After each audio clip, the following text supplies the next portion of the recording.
రేవంత్ రెడ్డిపై హరీష్ రావు మండిపడ్డారు. నిన్న సీఎం రేవంత్ రెడ్డి బావభారతి భాగవతాన్ని బయట పెట్టినందుకే సాయంత్రానికి తనకు నోటీసులు ఇచ్చారని ధ్వజమెత్తారు హరీష్ రావు. ఇదే అంశానికి సంబంధించి పూర్తి అప్డేట్స్ మా ప్రతినిధి మహేష్ లైత్వరా తెలంగాణ భవన్ నుంచి అందజేస్తారు. మహేష్ కుమార్, నిన్న బొగ్గు కుంభకోణం స్కామ్లో రేవంత్ రెడ్డి బామర్ది సుజన్ రెడ్డి జరిగిన స్కామ్ గురించి బయట పెట్టినందుకే రాత్రి వరకు తనకు నోటీసులు ఇచ్చారని కూడా రేవంత్ రెడ్డితో పాటు ప్రభుత్వంపై మాజీ మంత్రి హరీష్ రావు ఆగ్రహం వ్యక్తం చేశారు. కాసేపు క్రితమే సిట్ విచారణకు మాజీ మంత్రి హరీష్ రావు హాజరయ్యారు. ఇక ఇదే విషయంపై మనతో మాట్లాడేందుకు మాజీ మంత్రి శ్రీనివాస్ గౌడ్ ఉన్నారు. చెప్పండి సార్, ఇది ప్రధానంగా సిట్ విచారణ సంబంధించుకోవచ్చు, బొగ్గు కుంభకోణం స్కామ్ సంబంధించి ఇట్లా చూడాలి, ఇదంతా ప్రభుత్వం ఆడుతుంది. ప్రభుత్వం వచ్చి 2 ఏళ్ళు దాటిపోయింది. ఆ రోజు నుంచి అంటారు ఫోన్ ట్యాపింగ్ అయింది, అట్లా జరిగింది, ఇది జరిగింది, ఏదో భూకంపం వచ్చింది, దేశం బద్దలు కొట్టిండు, ఏదో చెప్పారు. అంత కథనాలు చేసింది. 2 సంవత్సరాల నుంచి ఇప్పుడు ఇవాళ హరీష్ రావు గారి నుంచి చిన్న పిల్లలను కూడా తెలంగాణ అర్థమవుతుంది. అరే నిన్న మొన్న మంత్రుల మధ్యలో కొట్లాట్లు అవుతున్నాయి, ఒక మంత్రిని బీకడానికి ఇంకోని ప్రయత్నం చేస్తున్నారు, డిప్యూటీ సీఎం తీయడానికి ఇంకోరు ప్రయత్నం చేస్తున్నారు, ఎమ్మెల్యేలు లొల్లి పెడుతున్నారు, మంత్రుల మధ్య సమన్వయం లేదు, ఐఏఎస్ ఆఫీసర్లు పనిచేయడానికి ఎక్కడ పారిపోయేటట్టున్నారు, రాష్ట్రంలో ఏ హామీ నెరవేరలేదు, రైతుల వైపు ఆందోళనకు గురవుతున్నారు, విద్యార్థులు స్టార్ట్ అవుతున్నారు, పెద్ద ఎత్తున ధర్నా చేద్దాం, పెద్ద ఎత్తున ముట్టడిద్దాం, అసెంబ్లీ ముట్టడిద్దామని. అటు రిటైర్డ్ ఎంప్లాయీస్ వాళ్ళకు డబ్బులు ఇవ్వక, రిటైర్మెంట్ అండ్ బెనిఫిట్స్ కూడా ఇవ్వక, వాళ్ళ డబ్బులు వాళ్ళు వాపసు ఇవ్వక, వాళ్ళు అట్లా రాష్ట్రంలో ఏ ఒక్క వర్గం సంతోషించక అందరూ తయారవుతారు. ఇప్పుడు పెద్ద స్కామ్ పెట్టబడ్డది. ఆ స్కామ్ మాట్లాడగానే ఇలా పిలిచారు. హైకోర్టు సుప్రీంకోర్టు పిలవద్దని చెప్పినా కూడా వాళ్ళు పిలిచారు.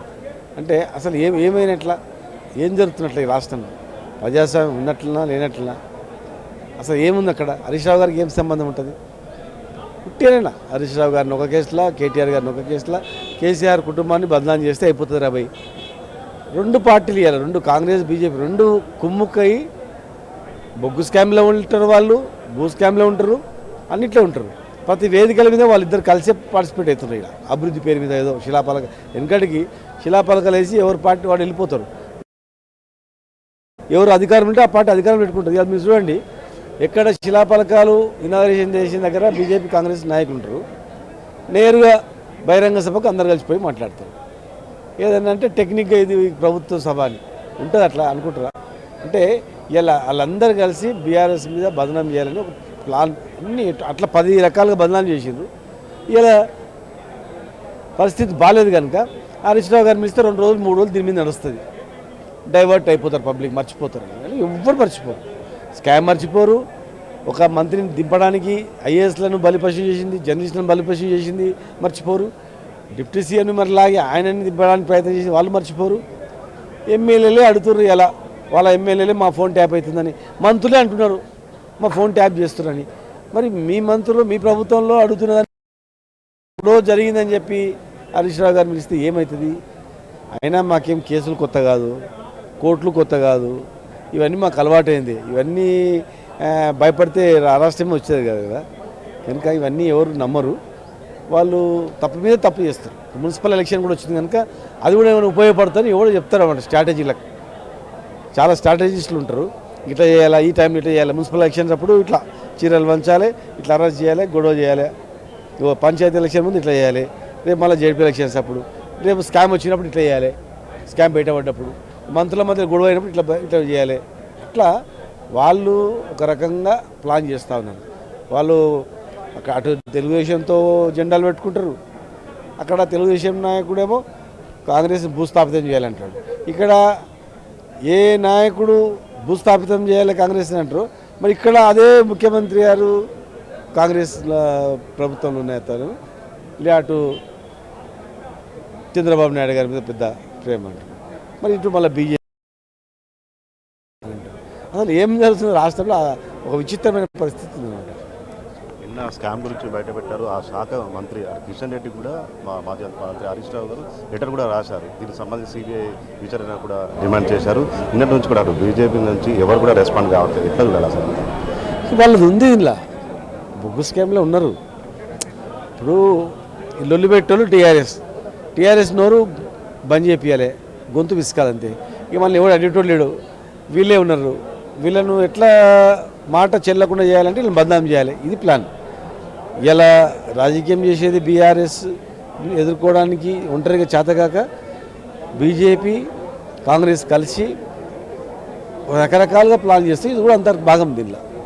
గతంలో కూడా చూసాము, అటు ఫార్ములా ఈ రేస్ అని చెప్పి కూడా అటు కేటీఆర్ని కూడా ఇబ్బందులు విచారణ పేరుతో ఇబ్బందులకు గురి చేశారు. ఇప్పుడు తాజాగా సిట్టు పేరుతో అటు సుప్రీంకోర్టు కొట్టేసింది, హైకోర్టు కొట్టేసింది. అయినా కానీ సిట్టు పేరుతో ఓటా బ్యాంక్ అని చెప్పి సిట్టు విచారణ పిలవడం ఎట్లా కూడా ఎవరు పబ్లిక్ పట్టించుకుంటారు. ఎప్పుడు ఎలక్షన్ వస్తాయా కేసీఆర్ మళ్ళీ ముఖ్యమంత్రి ఎట్లా చేయాలని చూస్తూ ఉన్నాయి. ఫార్ములా రేస్లో ఏమైంది, 40 కోట్ల స్కామ్ అన్నాడు. అందాల పోట్లకు 100 కోట్లు ఖర్చు పెడుతుంది, ఫుట్బాల్ ఆడడానికి 100 కోట్లు ఖర్చు పెడుతుంది. అంత వరల్డ్ ఫేమస్ ఈ రేసింగ్ తీసుకొచ్చి కార్ రేసింగ్ ఇక్కడ పెడితే దాన్ని స్కామ్ అంటారు. వాళ్ళకి ఏం దొరకలేవు, వాళ్ళు ఏం దొరకక కోడిగుడ్డు మీద ఈగలు విప్పుకుంటారు. మున్సిపల్ ఎలక్షన్లో ఏదో లబ్ధి ఉందని ప్లాన్ చేస్తే అసలు లబ్ధి పొందే ప్రసక్తే లేదు. ప్రజలు క్లారిటీ ఉన్నారు. ఇప్పుడు కారు గుర్తు ఏడా కనబడితే అక్కడ వేయాలని, కేసీఆర్ని మళ్ళీ 3వసారి ముఖ్యమంత్రి చేసుకోవాలని, రాష్ట్రం వెనుకబడిపోయిందని, అందరం కింద పడ్డాంరా మర్చిపోయినాం తప్పు చేసినాం అనేది పశ్చాత్తాపడుతుంది. వాళ్ళు దానిలో ఏదో పిచ్చి పిచ్చి ప్లాన్లు చేసుకొని వాళ్ళు ఇంకా తప్పులో పడుతుంది.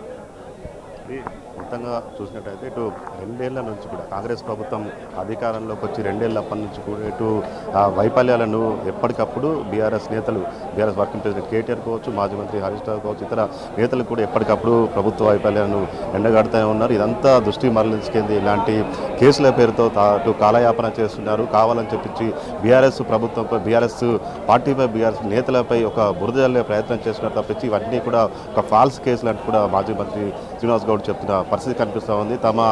తను చేస్తున్న అవినీతులను డైవర్షన్ కోసమే ఇలాంటి కేసుల పేరుతో, ఒక విచారణ పేరుతో అటు ఇబ్బందులకు గురి చేసే ప్రయత్నం చేస్తున్నారు తప్ప ఇటు ఇందులో ఎలాంటి వాస్తవం లేదని కూడా మాజీ మంత్రి చెప్తున్న పరిస్థితి కనిపిస్తూ ఉంది. Over to studio. Right, thank you Mahesh.